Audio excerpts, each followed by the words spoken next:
es creciente, en derivación, un órgano macizo de 140 gramos, de 10 centímetros de transverso, 8 vertical y 6 de anteroposterior. Son más o menos las medidas de este órgano que le vemos en este lugar. Es un órgano misterioso, dijimos, el árbol de la vida.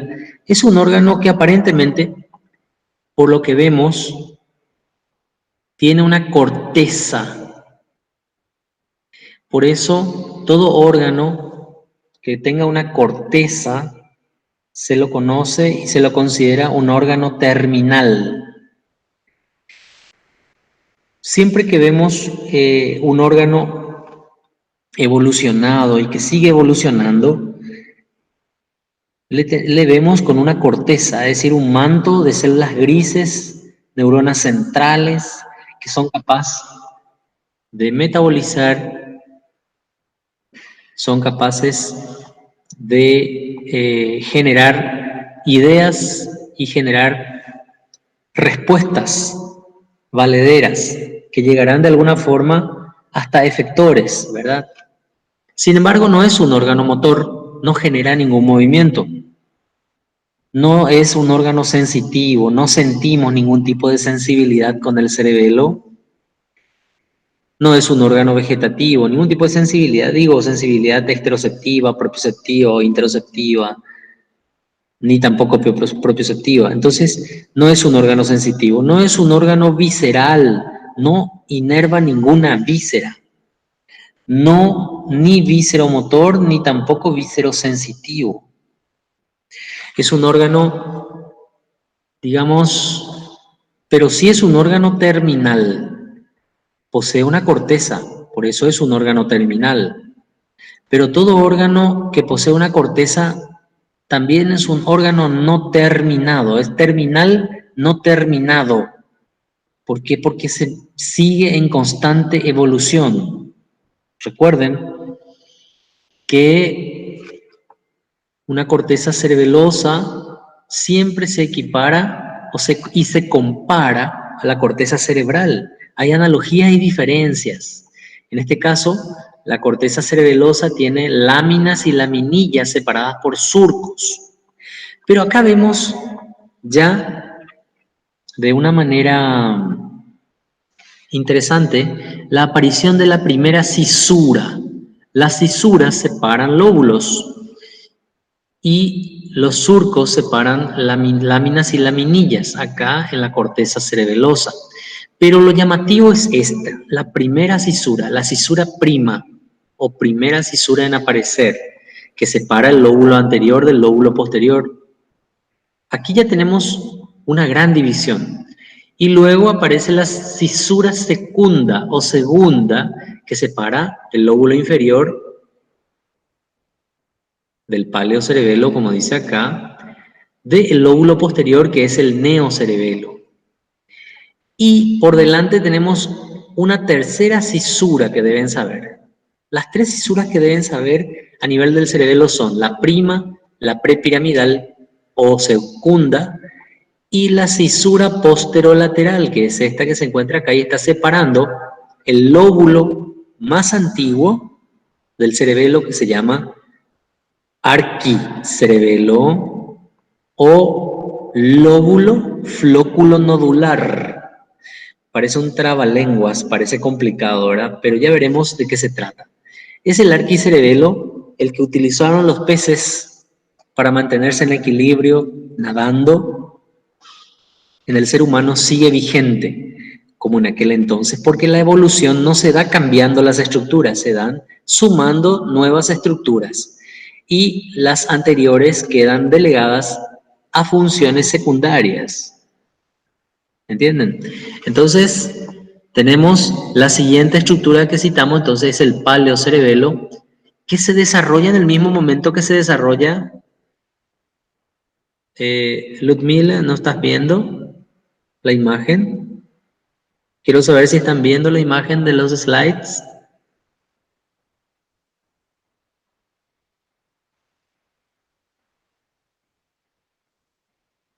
Ah, ok. Bueno, perfecto. Entonces, sigamos.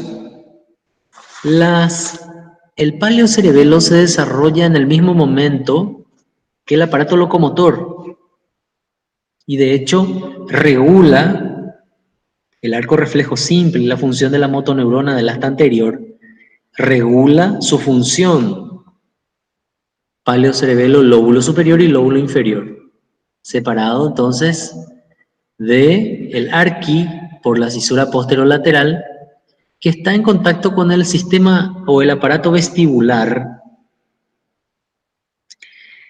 El arquicerebelo o lóbulo flóculo nodular en contacto con el sistema vestibular, justamente para ubicar la cabeza en el espacio y darle equilibrio y una sensación de estabilidad. Sí. Tenemos entonces el arquicerebelo en conexión con el sistema vestibular. Y detrás, el lóbulo posterior, el neocerebelo. Detrás de la cisura prima y de la prepiramidal, el cerebelo posterior, como dice acá el lóbulo medio, en realidad es el cerebelo postero superior, conocido como neocerebelo o cerebelo más nuevo, el último en aparecer y en conexión con la corteza cerebral. Es el que está en contacto, el que predice lo que va a realizar la corteza cerebral. ¿Por qué decimos predice? Porque la función del cerebelo es esa, darle, por un lado, ayudar a que los movimientos voluntarios sean mucho más finos, específicos, pulcros, exactos, eumétricos, sinérgicos. Voy a explicar un poquito qué se refiere. Cuando hablamos eumétrico, digo que tiene un buen medir. Nosotros tomamos algo de la mesa, lo tomamos exactamente, sin titubear. Tiene una medida correcta. Nuestro aprisionamiento de algo y de llevarlo de la mesa es algo exacto. No titubeamos para tomarlo con la mano. Nuestro caminar es equilibrado, seguro. No es como el de los borrachitos que nosotros llamamos ataxia, atáxico, caminar atáxico, ¿verdad? Que es lo que se da cuando el cerebelo está en disfunción. Bien, entonces todo eso globalmente hace el cerebelo, mejora la calidad de los movimientos, los hace más pulcros, eumétricos, sinérgicos, dije. La sinergia es poner de acuerdo grupos musculares que tienen trabajos de signos contrarios. Por ejemplo, cuando contraemos el brazo, el antebrazo sobre el brazo, se contrae el grupo muscular del bíceps y se relaja el tríceps. Están realizando un movimiento en el mismo momento, pero de signos contrarios. Pero lo hacen en forma sinérgica, es decir, en forma ordenada, ¿verdad? Y eso hace el cerebelo. Ordena los movimientos, le da una medida correcta, los vuelve pulcros, exactos, ¿verdad? Para que el sistema motor voluntario pueda tener algo que vaya a pulir los movimientos, porque son muy toscos los movimientos a realizarse por la motoneurona del asta anterior. Entonces necesariamente necesitamos del cerebelo. Y el cerebelo otra vez se parte en 3 lóbulos con identidades diferentes y con funciones casi diferentes, pero que se acercan y convergen en lo que es la coordinación motora. ¿Me entienden? Bien, entonces estamos hablando de la cisura prima, la prepiramidal y la posterolateral. Dividimos entonces el cerebelo en 3 lóbulos: lóbulo anterior o paleocerebelo, por delante de la prima y delante de la prepiramidal, y detrás el neocerebelo unido a la corteza cerebral, el paleocerebelo en unión con la médula espinal y el arco reflejo simple para frenarlo e inhibirlo, y el arquicerebelo delante de la posterolateral o lóbulo flóculo nodular, como quieran llamar, para poder equilibrar la cabeza en el espacio y trabajar juntamente con el aparato vestibular. Entonces, de ahí que entonces el cerebelo es un órgano coordinador motor por excelencia, ¿verdad? No es sensitivo, no es motor, no es vegetativo, es coordinador motor. Vamos a ver un poco algunas otras cuestiones y ahora sí vamos a ver esta imagen. El cerebelo tiene tres caras, una cara superior que está en contacto con el tentorio, con la tienda del cerebelo. Estas son las medidas. Esa es la cara superior o tentorial. Superior o tentorial. Luego tenemos la cara inferior u occipital, que da a las fosas cerebelosas del occipital. Y una cara anterior que forma el techo del cuarto ventrículo, la cara anterior, o techo del cuarto ventrículo. Bien, entonces el cerebelo tiene un vermis mediano y dos hemisferios cerebelosos. Aquí está la cara anterior del cerebelo, el vermis en el medio y los dos hemisferios. La cara anterior o ventricular, porque da al cuarto ventrículo también, tiene ciertas peculiaridades. Por ejemplo, acá en el medio, el nódulo, unido por una lámina nerviosa a los flóculos, forman el arquicerebelo o lóbulo flóculo nodular. Entonces de ahí sale del nódulo y los flóculos que están en la cara anterior, pero separados por un surco que se llama surco posterolateral.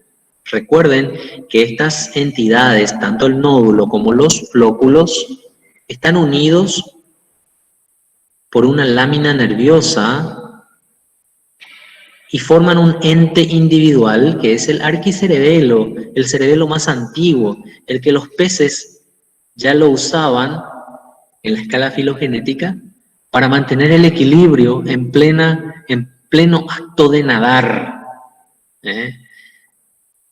Claro que sí, el lóbulo flóculo nodular. Y la cisura posterolateral lo separa íntegramente del resto del cerebelo, ¿verdad? El resto del cerebelo que lo conocemos acá abajo en el vermis como úvula, pirámide, y acá está la cisura prepiramidal, y acá arriba lo conocemos como central, culmen, folio, tuber, hacia atrás ya es, la cara anterior son esos. Tenemos la superficie de sección de los pedúnculos cerebelosos superior, medio e inferior, es decir, seccionados para poder separarlo del tronco. Y a la vez encontramos ya en los hemisferios las amígdalas cerebelosas. Estas amígdalas cerebelosas pueden generar una especie de compresión en el piso del cuarto ventrículo una vez que se asoman al cuarto ventrículo en un momento de hipertensión intracraneal generado por alguna noxa, un edema cerebral, un tumor, un sangrado, generan aumento de la presión, una hidrocefalia, generan aumento y el complejo tronco cerebelar desciende por el agujero occipital. Entonces las amígdalas tienden a comprimir el piso del cuarto ventrículo, en donde es conocido como, la zona conocida como ala gris. El ala gris, donde están representados los núcleos del noveno y del décimo, especialmente el cardio-neumogastroentérico del décimo, que es el que comanda directamente la función cardiorrespiratoria. Recuerden esta imagen y explica generalmente los enclavamientos, los momentos, digamos, de compresión que se generan, que pueden llevar la vida del paciente al más allá. Y de hecho, una vez que ocurre esa compresión es irreversible, o sea, no hay forma de revertir. Bien, de cualquier forma, estamos ante la cara anterior del cerebelo, que es la cara ventricular, la relación con el cuarto ventrículo. Vamos a ver. Cara inferior, fisura media, cara anterior, dice, fondo de saco del cuarto ventrículo. A esto le llaman língula, la faja de la válvula de Busen, acá abajo la válvula de Tarín.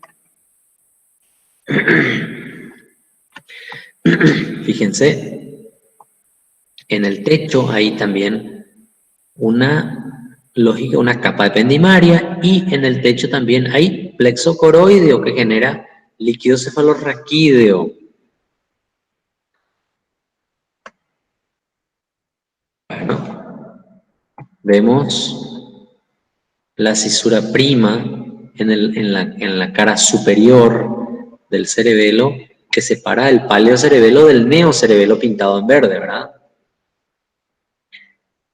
Y este es un esquema parecido, la cisura posterolateral que separa el lóbulo flóculo nodular del resto del cerebelo. Hay una cisura que recorre todo el cerebelo, se llama fisura circunferencial o surco circunferencial de Bigdasir, que separa un lóbulo superior de un lóbulo inferior, pero no tiene una importancia funcional, por ende ni siquiera lo citamos, ¿verdad? La cisura prima, la posterolateral, que ya conocemos, y el surco circunferencial de Bigdasir. Muy bien. Aquí están los nombrecitos que van teniendo las diferentes partes del vermis: língula, central, culmen, declive, folio, tuber, etc. Ahí está el tuber. Pirámide, úvula. Estos lóbulos no nos interesan porque no nos expresan ninguna funcionalidad. Bien, vamos a hablar un poquito, a ver, de la corteza. La corteza cerebelosa. Dijimos que es un órgano terminal porque posee corteza, y es un órgano no terminado porque sigue en constante evolución. Eso dijimos.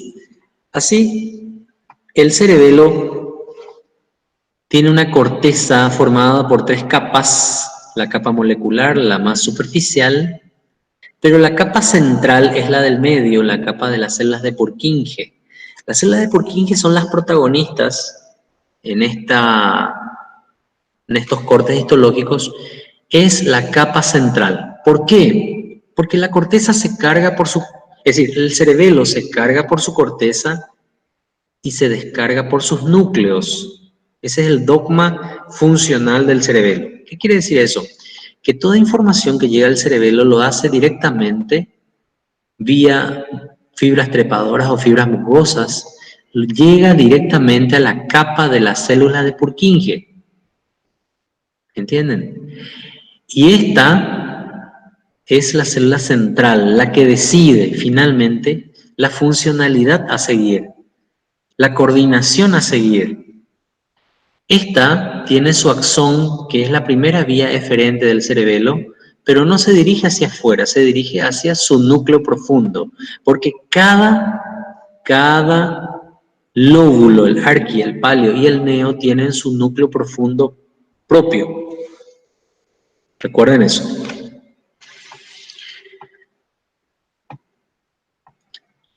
¿Cuáles son estos núcleos profundos?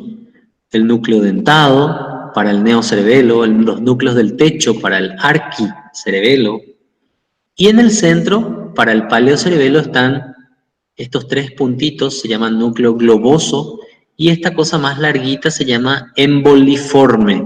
Globoso y emboliforme tienen que ver con el paleocerebelo. Núcleo dentado, que también se le llama oliva cerebelosa, tiene que ver con el neocerebelo, con la porción más nueva. Y núcleo del techo son los núcleos profundos que tienen que ver con el arquicerebelo.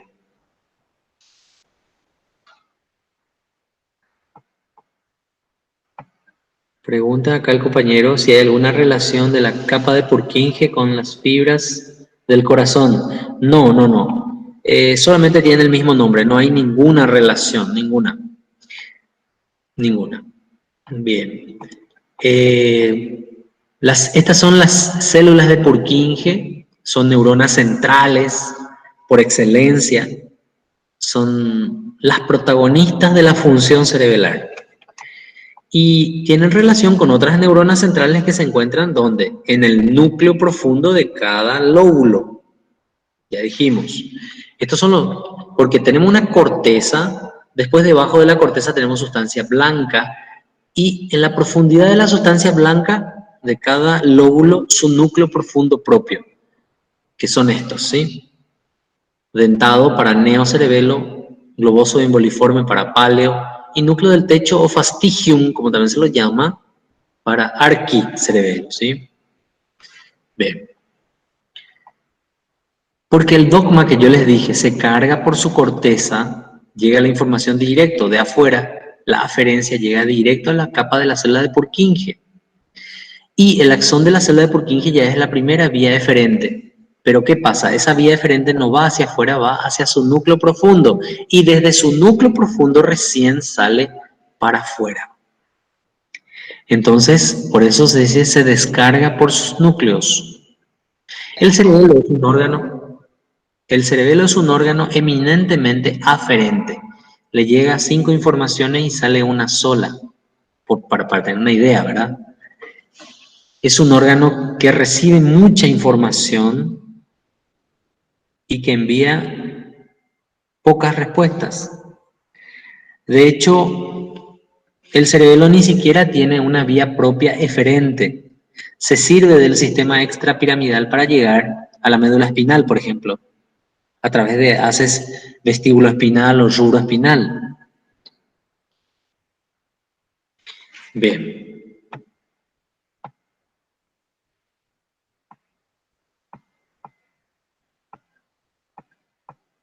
Sigamos en la descripción. Esta imagen que ustedes ven acá es como si fueran, miren los que les estoy mostrando, ¿verdad? Acá, mi mano. La cara anterior del cerebelo le hacemos un corte así, antero-posterior, y abrimos el cerebelo. Y eso es lo que vemos acá. Eso es lo que vemos acá. Esto se hizo un corte antero-posterior y se abrió el cerebelo y se ve de esta forma, ¿sí? No, por si les llama la atención. Bien. Vamos a ver entonces estas otras diapositivas. Acá. Muy bien. Lo mismo que vimos hace rato, los núcleos profundos.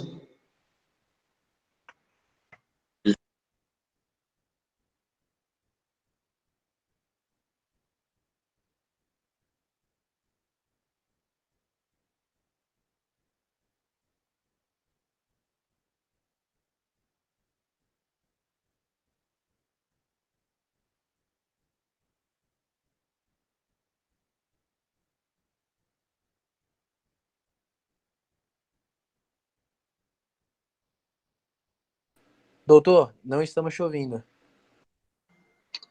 ¿Ahora me están escuchando? Ahora sim. Ah, se cortó mi audio. Ok. Vamos otra vez entonces a la imagen.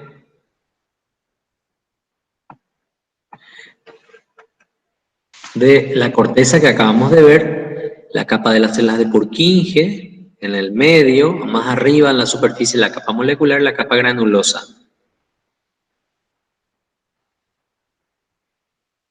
Acá en la capa molecular, ¿qué hay? Dendritas de la célula de Purkinje, neuronas en cesto y neuronas estrelladas.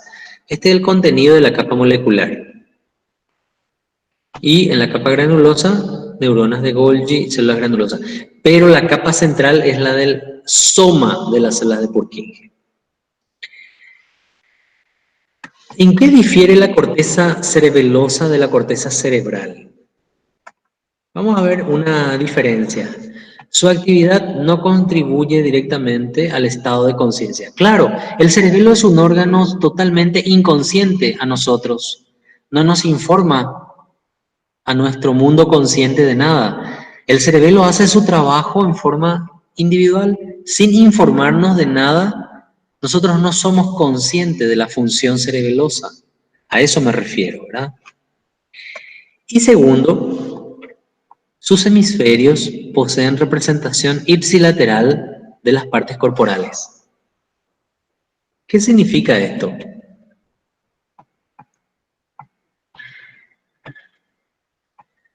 ¿Qué significa que el cerebelo posee representación ipsilateral de las partes corporales? Significa que el hemicerebelo derecho coordina los movimientos del hemicuerpo derecho y el hemicerebelo izquierdo coordina los movimientos del hemicuerpo izquierdo. ¿Entienden? La coordinación es directa, no es cruzada como en la función cerebral. El hemisferio cerebral izquierdo maneja el hemicuerpo derecho y viceversa, o sea, es cruzada. En este caso, aunque las vías cerebelosas que llegan y salen son cruzadas, la función sigue siendo directa.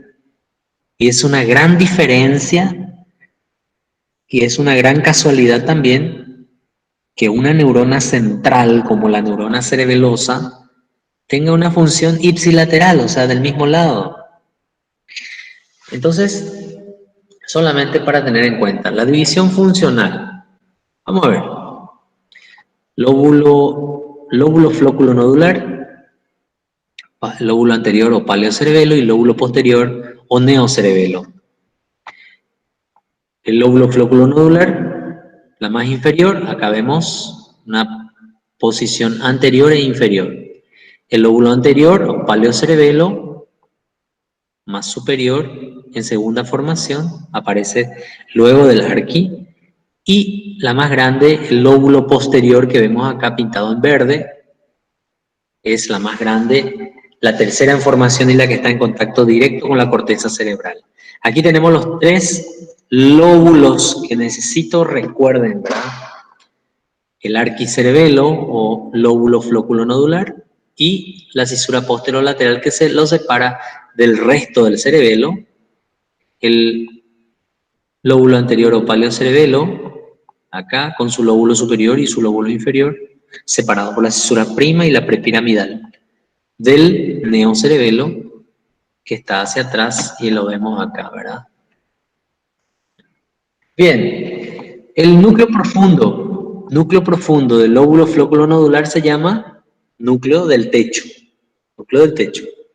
El núcleo profundo del paleocerebelo se llama núcleo globoso imboliforme. Y el núcleo profundo del neocerebelo se llama núcleo dentado, también se lo conoce como oliva cerebelosa. Oliva cerebelosa. Bien. El lóbulo flóculo nodular actúa en el equilibrio, actuando con el aparato vestibular, especialmente el equilibrio de la cabeza en el espacio, pero que es un arbitrio también para la regulación del equilibrio global, El paleocerebelo actúa en la regulación del tono muscular, es decir, regula el tono muscular, frena, inhibe y de esa forma lo regula. Regula la actividad alfa de la motoneurona del asta anterior. Por eso dice acá, en relación con la médula espinal, vías proprioceptivas. Y el lóbulo posterior o neocerebelo coordina y regula la actividad motora desde la corteza cerebral. Está en relación con la corteza cerebral. ¿Okay? Entonces, estas son algunas características de este órgano macizo que no tiene cavidades, no tiene ventrículos, no hay circulación de líquido cefalorraquídeo en su interior como lo hace la corteza cerebral. Es un órgano homogéneo donde se lo incida. Este órgano tiene casi la misma citoarquitectura, a diferencia del cerebro que varía en su citoarquitectura de un lóbulo para otro. Entonces encontramos Un órgano macizo de 140 gramos, con las medidas que ya presentamos. 10, 6 de la anteroposterior, 10 de transverso y 5 vertical, ¿verdad? 3 caras, anterior o ventricular, superior o tentorial e inferior u occipital, con la fosa cerebelosa del occipital. Tengan en cuenta que está unido, está en derivación, pero está unido el tronco por los 3 pares de pedúnculo cerebeloso superior, medio e inferior. Los pedúnculos cerebelosos medios son eminentemente aferentes, solo traen información directamente al neocerebelo. Y los pedúnculos cerebelo superior e inferior tienen 50 y 50, 50 aferentes, 50% eferentes. Bien. Fíjense, entonces, algunas características. Vamos a minimizar otra vez esto y volvemos al otro. Fíjense, acá voy a ampliar un chiquito más para que puedan visualizar mejor cómo el aparato vestibular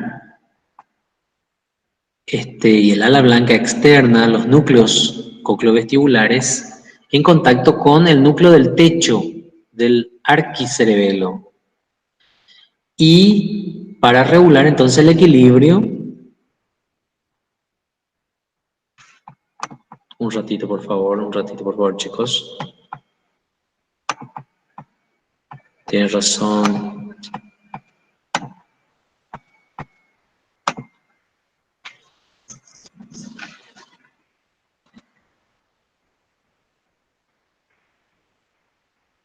Ya me pasó ayer lo mismo.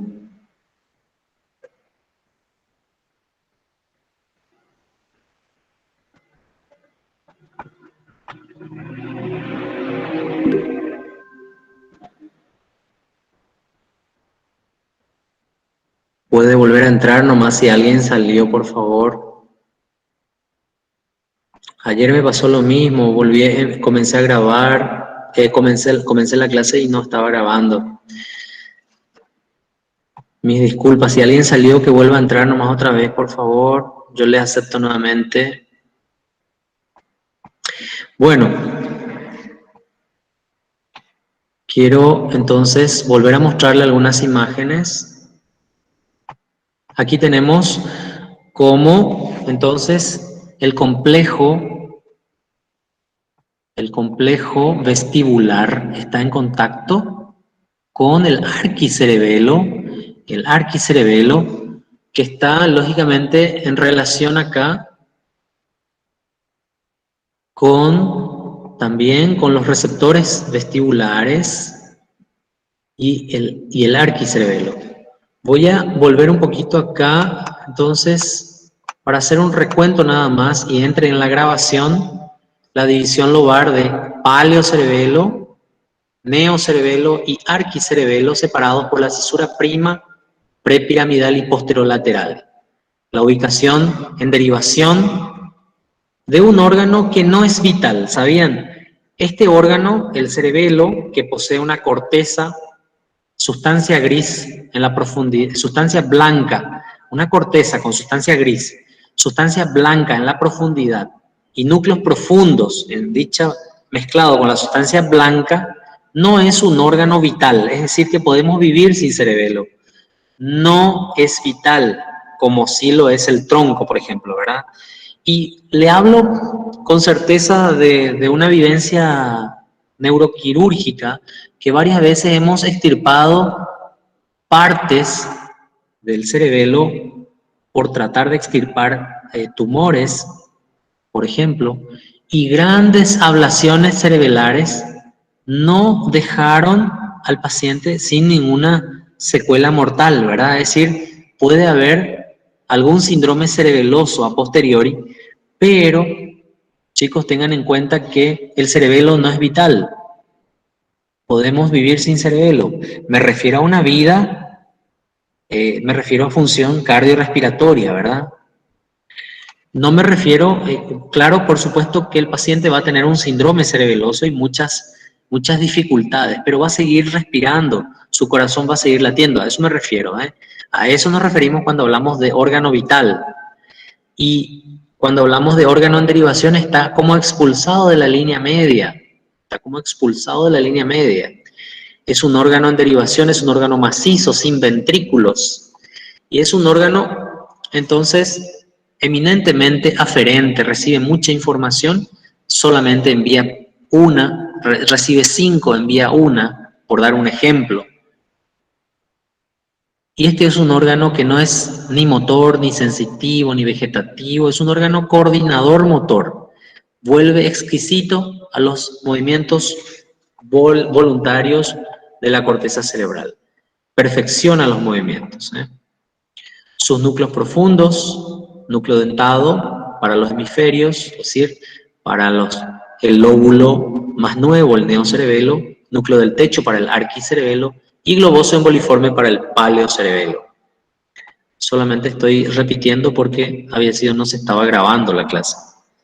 Y las capas de la corteza molecular, célula de Purkinje y capa granulosa. Se carga por la corteza y se descarga por sus núcleos. Es un dogma porque la información llega directamente a la capa de las células de Purkinje a través de las fibras musgosas y las fibras trepadoras, y el axón de la célula de Purkinje es su primera vía eferente, que lógicamente se une a su núcleo profundo y de ahí sí, entonces, de ahí sí se hace eferente para afuera. Recuerden que el cerebelo no tiene una vía propia eferente, sino que se sirve de las vías extrapiramidales para llegar a los lugares recónditos de la médula espinal, hasta la motoneurona o hasta el tronco mismo, hasta el cerebro propiamente, ¿verdad?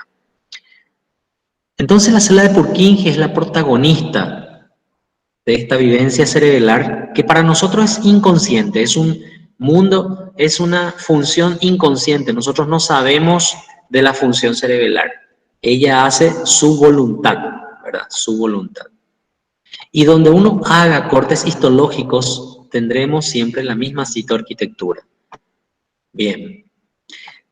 Las vías vestibulares están unidas al arquicerebelo, al cerebelo más antiguo, y tiene que ver con la función de equilibrio de la cabeza en el espacio, que es factor de equilibrio de todo el cuerpo, ¿verdad? Y las vías eferentes llegan a través del vestíbulo espinal hasta la motoneurona del asta anterior. ¿Para qué? También para ejercer inhibición sobre dicho arco reflejo simple, ¿se acuerdan? Pero acá la función principal es la del equilibrio. Sin embargo, el paleocerebelo recibe a los haces espinocerebelosos directos y cruzados, fíjense, que llegan directamente a las células de Purkinje, del paleocerebelo, del lóbulo superior o inferior, todo lo que está delante de la cisura prima o la prepiramidal. Y el axón de la célula de Purkinje llega a su núcleo globoso emboliforme, que es el núcleo propio del paleocerebelo, y estos, a través de una vía directa rubroespinal, llegan, valiéndose de este haz extrapiramidal, llegan hasta la motoneurona para inhibir. Este sí se encarga de inhibir y frenar y regular la función alfa, la función de la motoneurona del asta anterior de la médula y de ese arco reflejo que actúa permanentemente y mantiene un tono muscular de fondo, que inhibe que lucha contra la gravedad, que mantiene a un estado de semicontracción permanente a todo el estado muscular.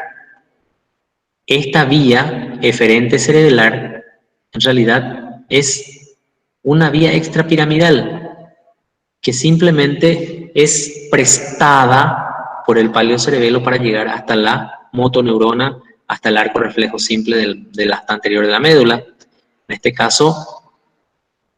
Y finalmente, el cerebelo más nuevo, el neocerebelo, o sea, todo lo que está detrás de la cisura prima y detrás de la prepiramidal, le llamamos neocerebelo o lóbulo posterior. Y el axón de la célula de Purkinje del neocerebelo, fíjense, unido al núcleo dentado, el núcleo profundo propio del neocerebelo. Las aferencias vienen de la corteza, córtico, ponto, cerebeloso cruzado. Ponto es por los núcleos pontinos del pie de la protuberancia. Son núcleos suprasegmentarios, núcleos superiores, de función superior, en este caso en contacto con la célula de Purkinje del neocerebelo, ¿verdad? De la corteza neocerebelosa. Y el axón de la célula de Purkinje en contacto con el subnúcleo profundo, porque se carga por la corteza y se descarga por sus núcleos. Y de aquí, dentro, tálamo cortical nuevamente. Entonces, ¿qué hace esta vía? Hace que el cerebelo y el neocerebelo y el cerebelo globalmente se entere de lo que va a realizar, qué movimiento va a realizar la corteza para que el cerebelo pueda regular, coordinar, pueda realmente volverla un movimiento perfecto, exacto, pulcro, fino, ¿verdad? Es decir, moldea, perfecciona el movimiento, coordina ese movimiento. Para eso tiene que saber los movimientos en ejecución y los que están en vías de ejecución, ¿verdad? Debe conocer qué movimiento va a realizar la corteza.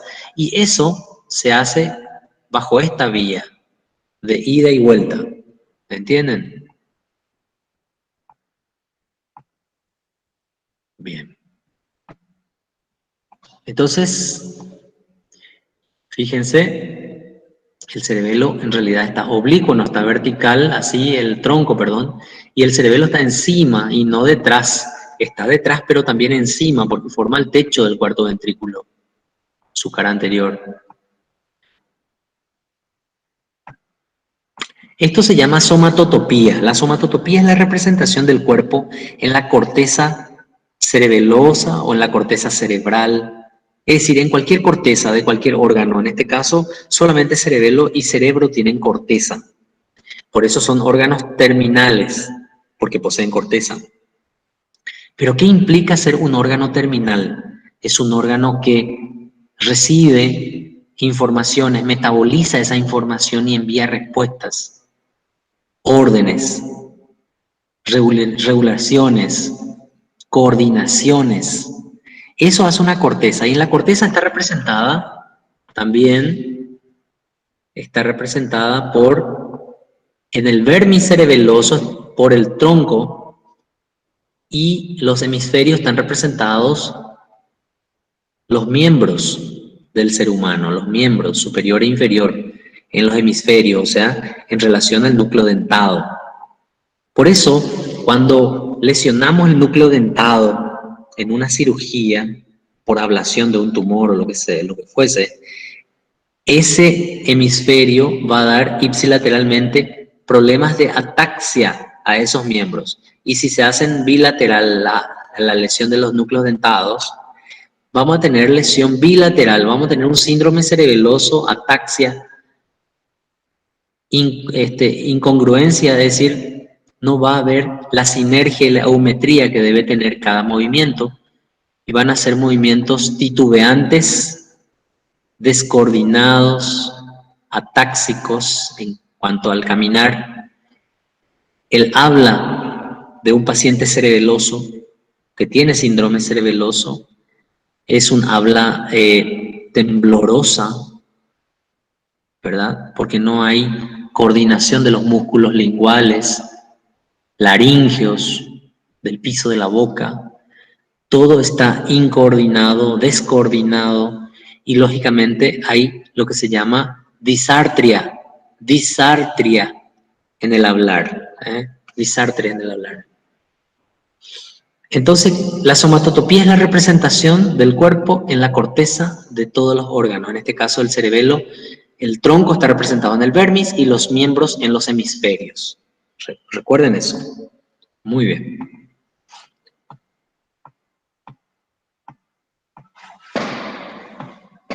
Entonces,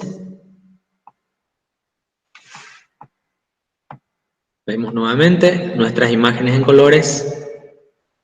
Hablando del cerebelo, su cara anterior o ventricular, su cara superior o tentorial, y la cara inferior o cerebelosa del occipital, es decir, la que está en relación con los las fosas cerebelosas del hueso occipital, del hueso occipital. Y acá están los nombres que van teniendo: el vermis, la língula, central, culmen. Entre el culmen y el declive pasa la cisura prima, entre el culmen y el declive. Estos nombrecitos en realidad confunden y no es necesario que se aprendan. Sí, la división lobar, que es muy importante. Sí, el nódulo, a ver, el nódulo que forma parte del arquicerebelo, ¿verdad? Con los flóculos forma el nódulo y los flóculos, el lóbulo, flóculo nodular o arquicerebelo, ¿sí? Ahí tenemos el nódulo, los flóculos y en conjunto, unido por una lámina nerviosa, es el cerebelo de los peces, el arquicerebelo, el cerebelo más antiguo, el primer cerebelo que existió, en este caso en el agua, porque es con los peces, ¿verdad? Los primeros habitantes de la Tierra fue en el agua, fueron los peces, por supuesto. Y de ahí en más, como ven, la evolución no se da porque cambia la estructura, sino que se van sumando a la misma estructura, se van sumando otras que toman el mando de la función más nueva, de una función superior, y las anteriores siguen existiendo pero quedan delegadas para funciones secundarias. Así es la evolución, y tengan en cuenta que en los sistemas nerviosos la evolución es muy importante porque marcan quién lidera la escala filogenética. ¿Entienden? En este caso el ser humano con su cerebelo, que no solamente está formado del arqui, sino que luego se sumó el paleo en los reptiles y mamíferos, el paleocerebelo, y finalmente en el ser humano se sumó el neocerebelo o cerebelo posterior, detrás de la prima, detrás de la prepiramidal, este lóbulo que es el lóbulo posterior o neocerebelo, que es la que le da el sello magistral en unión con la corteza cerebral y lógicamente le da también la sincronía a todos los movimientos, la diadocoquinesia, la eumetría, la sinergia, que son todas características de perfeccionamiento del movimiento, ¿entienden? ¿Entienden? Ni siquiera es necesario hablar de cada función, porque se sintetiza diciendo coordinación motora, ¿verdad? Perfeccionamiento en cada movimiento, una medida exacta en cada movimiento. Bien, los núcleos profundos de cada uno, las capas de la célula de Purkinje, la actividad, lógicamente, cerebelar no es consciente para nosotros, no sabemos lo que hace el cerebelo hace su trabajo, no nos informa de nada, por eso es inconsciente para nosotros. Y el hemicerebelo derecho coordina el hemicuerpo derecho, el hemicerebelo izquierdo coordina el hemicuerpo izquierdo, es decir, su función es ipsilateral, es del mismo lado, a diferencia del cerebro que es contraria. El hemisferio derecho maneja el hemicuerpo izquierdo, ¿entienden? Hablando del cerebro. Y esas son las pequeñas analogías y diferencias entre el cerebelo y el cerebro. Una analogía que ambos tienen corteza, son órganos terminales no terminados, ¿verdad? Ambos son coordinadores, ambos son, digamos, perfeccionadores en funciones. En este caso, el cerebelo es un perfeccionador de la función motora voluntaria del cerebro. Por eso está en contacto con ella a través de las vías que lo unen del neocerebelo con la corteza cerebral, ¿sí?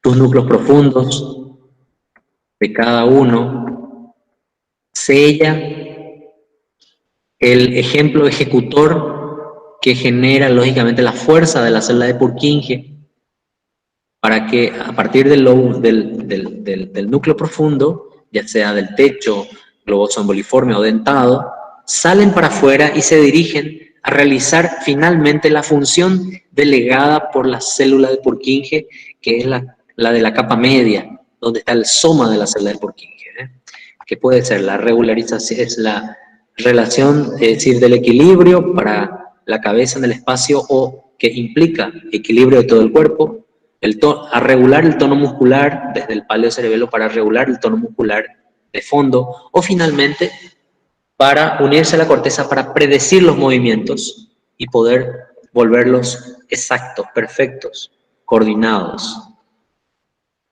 Muy bien, ¿qué es el cuarto ventrículo? Y es una cavidad, un espacio que queda por interposición entre el tronco y el cerebelo, como ven.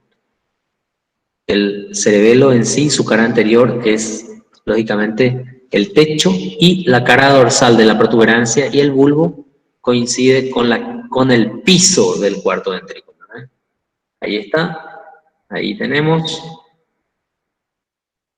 la pared anterior o piso, que en realidad es el piso, porque el tronco no está tan vertical así, está oblicuo, porque está como acostado, ¿eh? ¿Ok?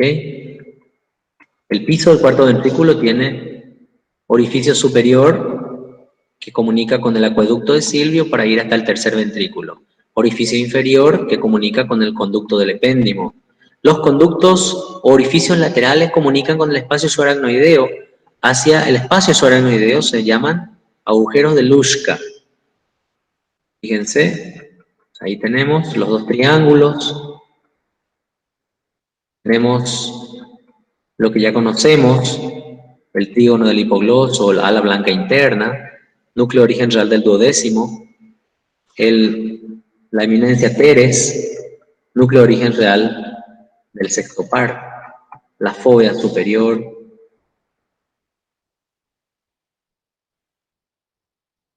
ahí vemos funiculum teres, eminencia teres, surco limitante, fóvea superior, que ya la habíamos conocido, de donde se maneja el sueño REM, o sueño paradójico también se le llama.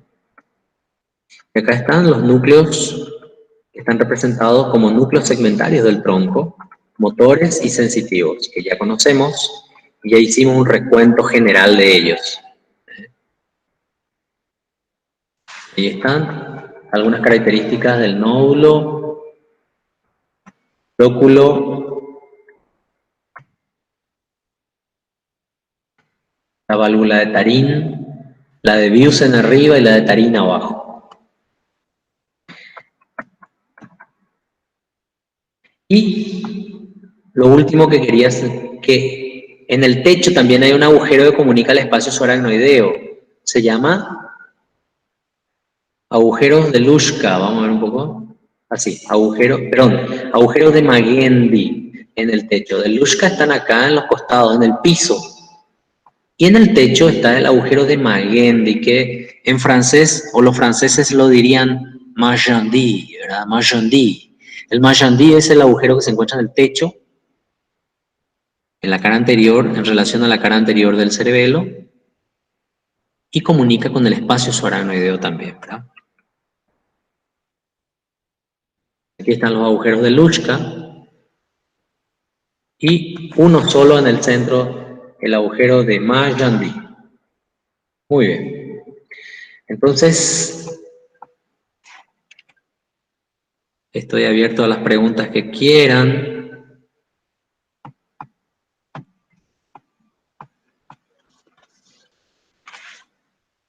Si quieren, hagamos un redondeo. Finalmente, un órgano misterioso, un órgano que está en derivación, un órgano macizo que no posee ventrículos, pero es un órgano terminal porque posee corteza, y no terminado porque está en evolución. Es un órgano no vital, es un órgano que se encarga, ayuda al aparato locomotor, al sistema motor voluntario a realizar movimientos mucho más pulcros, más finos, más coordinados, ¿verdad? De mejor medida, ¿verdad? Es un órgano por excelencia coordinador. No es sensitivo porque no sentimos nada con el cerebelo. No es un órgano motor, no movemos ningún músculo con el cerebelo. No es un órgano vegetativo porque no inerva ninguna víscera. Es un órgano coordinador motor por excelencia. Un órgano que recibe mucha información en vía poca, ¿verdad? ¿Verdad? Entonces, donde lo cortemos, es un órgano que tiene una corteza homogénea en todos sus puntos. La citoarquitectura es constante, no varía. Funcionalmente es muy simple, se carga por la corteza y se descarga por sus núcleos. La hegemonía lo cumple la célula de Purkinje. Es el cerebro de este cerebelo y es el cerebro que organiza, ¿verdad?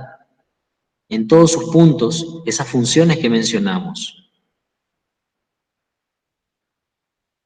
Muy bien. Finalmente, cada lóbulo, el arqui, el paleo, el neo, tiene sus núcleos profundos que trabajan conjuntamente con la corteza correspondiente y que de ahí saldrá la vía eferente final. Muy bien. Entonces, creo que redondeamos. Estoy abierto a las preguntas que quieran. Estoy abierto a las preguntas que quieran. Tenemos algunas. No hace falta que se aprendan tampoco las vías aferentes y eferentes del cerebelo, pero fundamentalmente quiero que sepan las funciones de cada lóbulo y de la función global que amerita, ¿verdad? ¿Estamos de acuerdo? ¿Alguna pregunta? Recuerden que este órgano se puede extirpar y el ser humano va a seguir viviendo, así que si se entendió bien, si nadie pregunta nada, dos cosas, o se entendió tan bien o no se entendió nada. O, Professor, sí, e as doenças que podem ser causadas por disfunções cerebelares? Se ele pode ser extirpado e não causar nenhum dano ao organismo da pessoa. en realidad esa persona quedará con un síndrome cerebeloso, ¿verdad? Con muchas dificultades en el movimiento, en el habla, en el caminar. Tendrán la ataxia al caminar, movimientos temblorosos, titubeantes, muchas dificultades, pero cuando decimos si es vital o no, simplemente nos referimos a la función cardiorrespiratoria y el cerebelo no tiene nada que ver con eso, ¿verdad? Con nada vegetativo, entonces a eso me refería, pero sí el paciente va a quedar con un síndrome cerebeloso, ¿verdad? Que de hecho es una dificultad muy importante para la calidad de vida del paciente. He conocido muchos síndromes cerebelosos por consultorio, muchos que han quedado posquirúrgico y tienen una dificultad impresionante, se vuelven muy irritables por esas dificultades que presentan y casi la mayoría de la medicación que utilizamos funciona parcialmente, reduce los signos de este síndrome cerebeloso solamente en un 20, un 30%. No podemos mitigar la carencia de la funcionalidad correcta del cerebelo. Es muy complicado, ¿verdad? Muy complicado. Recuerden que el síndrome cerebeloso no tiene nada que ver, el temblor, por ejemplo, del síndrome cerebeloso, no tiene nada que ver con el temblor del síndrome de Parkinson o el temblor que muchos tenemos cuando tenemos mucha ansiedad y nuestro tono muscular aumenta, ¿verdad? Son temblores diferentes, son patologías diferentes de órganos diferentes. Acá, en el síndrome cerebeloso hay un temblor que se exacerba con el movimiento. Si uno le da un vaso con cachaza o con whisky o con cerveza, el cerebeloso lo echa totalmente, ¿verdad? El temblor cerebeloso se exacerba cuando toma algo con la mano. Sin embargo, el temblor del parkinsoniano, cuando va a realizar el movimiento, deja de temblar. Tiembla solo cuando está en reposo. Son temblores diferentes y el temblor intencional que tenemos mucha gente se exacerba con el movimiento también, pero es un temblor casi yo diría hasta fisiológico, ¿verdad? Es decir, normal. Todos tenemos un mínimo temblor, muy finito, pero cuando el paciente está ansioso, aumenta o con aumento del tono muscular por cualquier eventualidad, se exacerba. Y les hablo de temblor porque el síndrome cerebeloso tiene mucho temblor, mucha ataxia, camina como borrachito, le llamamos ataxia, y habla totalmente tembloroso, No sé cómo remedarles y decirles, por ejemplo, ¿quién me está hablando? Bruna o Luca.